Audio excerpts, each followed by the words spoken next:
यानंतर आपण थेट नागपुरात जाणार आहोत। नागपुरामधला आढावा देण्यासाठी आपल्यासोबत संजय तिवारी आहेत। संजय, नागपूरकरांची कशी तयारी आहे, यंदाच्या शोभायात्रेचं नेमकं वैशिष्ट्य कसं आहे आणि मराठी नूतन वर्षाच्या तुम्हाला शुभेच्छा। ऋतुजा, आपल्याला आणि आपल्या जगभरातल्या कोट्यवधी प्रेक्षकांना मराठी नूतन वर्षाच्या खूप खूप शुभेच्छा। आपण नागपुरात आहोत। नागपुरात आज आनंदाला उत्साहाला अगदी उधाण आलेलं आहे। दोन मोठ्या मिरवणूक यांचं आयोजन करण्यात आलेलं आहे। आपण आता पश्चिम नागपूरमध्ये आहोत आणि आपण पाहू शकतो की इथे अत्यंत भव्य आणि विशाल अशी मिरवणूक काढण्यात आलेली आहे। 8 रस्ता चौकपर्यंत ही मिरवणूक काढण्यात आलेली आहे। तात्या टोपे हॉल जे आहे अत्रे लेआउटचं, ते इथे जे गणेश मंदिर आहे तिथून या मिरवणुकीला सुरुवात झालेली आहे। आपण आता समोर पाहू शकतो की पारंपरिक वेश परिधान करून आणि भगवा झेंडा हातात घेऊन तरुण तरुणी आपलं कला प्रस्तुत करत आहेत।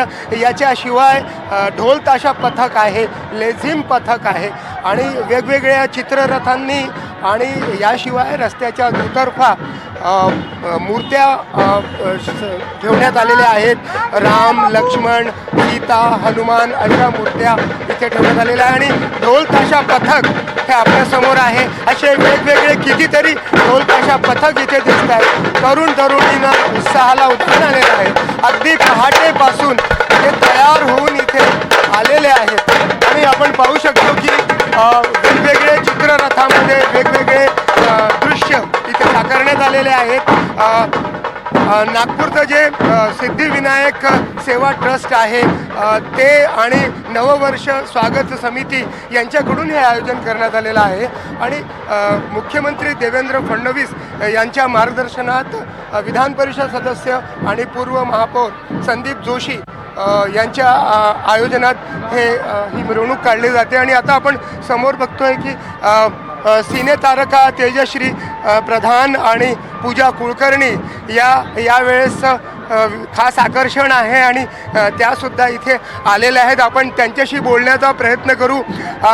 नवीन वर्षाची सुरुवात नागपुरात होते, काय वाटतं आपल्याला? खूप छान वाटतंय। नागपूरवर कायमच कलेला दाद देणारे आहेत आणि जेव्हा जेव्हा मी नागपूरमध्ये येते तेव्हा खूप प्रेम मिळतं, त्यामुळे मला खूप छान वाटतंय। नवीन वर्षाची सुरुवात या शहरात होतीये। आज सकाळी पहाटेपासूनच अगदी लोकांची इथे गर्दी आहे, तरुण तरुणीची पारंपरिक वेशभूषा परिधान करून आणि इथे जे माहोल आहे, काय सांगाल आमच्या जगभरातल्या प्रेक्षकांना? नवीन वर्ष सुरू झालंय, त्यामुळे तुम्हाला सगळ्यांना नवीन वर्षाच्या खूप खूप खूप शुभेच्छा आणि हे नवीन वर्ष आपल्या सगळ्यांना खूप समाधानाचं जावो आणि don't give up on anything. या नवीन वर्षात काय ठरवलं आहे, काय अजेंडा? नवीन वर्षामध्ये मी असं पर्टिक्युलर दिवशी ठरवत नाही, पण जे काही डिसिप्लिन आयुष्य आपण जगत असतो तसं जगणं कंटिन्यू करत राहायचं आहे। खूप पुस्तकं वाचायची आहेत आणि अजून ज्ञानात भर पडावी असं काहीतरी करत राहायचं आहे। तर आपण पाहू शकतो की उत्साहाला उधाण आलेलं आहे आणि इथे पारंपरिक वेशभूषा परिधान करून लेझिम पथक असेल, हातात शस्त्र घेऊन लोक इथे आलेले आहेत। आपण आपल्या आणखी एक गेस्टला बोलूयात। कसं वाटतंय हे जे चाललंय, जे काही चाललंय? मला अतिशय आनंद होतो आणि खूप मजा येते। हा उत्साह बघून जी एनर्जी आहे इकडे खूप मस्त वाटतंय। I am enjoying. आपल्याला जेव्हा पहिल्यांदा इथे येण्याचं आमंत्रण देण्यात आलं, काय वाटलं होतं आणि इथे आल्यावर काय वाटलं? मी ॲक्च्युली या स्केलवर एक्सपेक्ट नव्हती करत का, ही पहिलीच वेळ माझी अटेंड करताना, पण आता बघितल्यावर मला असं वाटतं हे तर म्हणजे माझ्या एकदम एक्सपेक्टेशन्सच्या वर आहे। सगळं अतिशय ग्रँड आहे। आणि नवीन वर्षासाठी काय आपण योजना ठरवलेल्या आहेत, काय प्लॅन्स आहेत? नवीन वर्षासाठी मी एकच, स्वस्त रहा मस्त रहा, हेच आहे माझं। खूप खूप धन्यवाद। तर आपण पाहू शकतो मिरवणुकीला आता कुठे सुरुवात झालेली आणि ती रंगात आलेली आहे। लोक इथे वेगवेगळ्या नागपूरच्या वेगवेगळ्या स्थानातून आलेले लोक, महिला असतील, पुरुष असतील, वेगवेगळ्या वयोगटातील लोक आणि अगदी एकमेकांचे सेल्फी घेणे आणि काय कसं वाटतंय आज इथलं वातावरण? हमारे बहुत अच्छा लग रहा है। नूतन वर्ष की सभी को शुभेच्छा।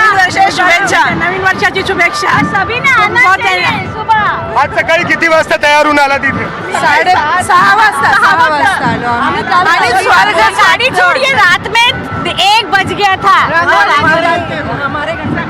नवीन वर्षाच्या खूप खूप शुभेच्छा सगळ्यांना. तर आपण पाहू शकतो की कार्यकर्ते जे आहेत रात्री उशिरापर्यंत तयारीला लागलेले होते, पण आता पहाटेपासूनच तयार होऊन सुद्धा स्वतः इथे आलेले आहेत. आपण इथे पाहू शकतो वेगवेगळे चित्ररथ इथे मिरवणुकीमध्ये सामील करण्यात आलेले आहेत आणि गर्दी अशी सतत वाढते आहे. मुख्य म्हणजे 8 रस्ता चौकामध्ये स्वतः मुख्यमंत्री या शोभायात्रेचं स्वागत करणार असल्यामुळे आपण पाहू शकतो की लोकांना एक वेगळं उधाण इथे आलेलं आहे. मुख्यमंत्री झाल्यानंतर दुसऱ्यांदा मुख्यमंत्री झाल्यानंतर हा देवेंद्र फडणवीस प्रथमच या वेळेस शोभायात्रेमध्ये सहभागी होणार आहेत आणि एकूणच इथे आपण पाहू शकतो की 8 रस्ता चौकापर्यंत ही शोभायात्रा अत्यंत संथ गतीने निघाल्यामुळे केव्हा पोहोचेल हे सध्या सांगता येत नाही आहे. ऋतुजा, अगदी त्यामुळे मोठी अशी तयारी नागपूरकरांची या निमित्तानं आपल्याला पाहायला मिळते आणि गेल्या काही वर्षांपासून प्रामुख्यानं मराठी कलाकार सुद्धा थेट नागपुरात जाऊन या शोभायात्रेमध्ये सहभागी होत असतात. रंगीबेरंगी रांगोळ्या आपल्याला पाहायला मिळत आहेत. युवक युवतींचा पारंपरिक वेशेतील गुढी पाठकांचा सहभाग असेल किंवा विविध शाळांमधील लेझिम पथकं असतील, ही यामध्ये सहभागी झाल्याचं आपण नागपुरात सुद्धा पाहतोय.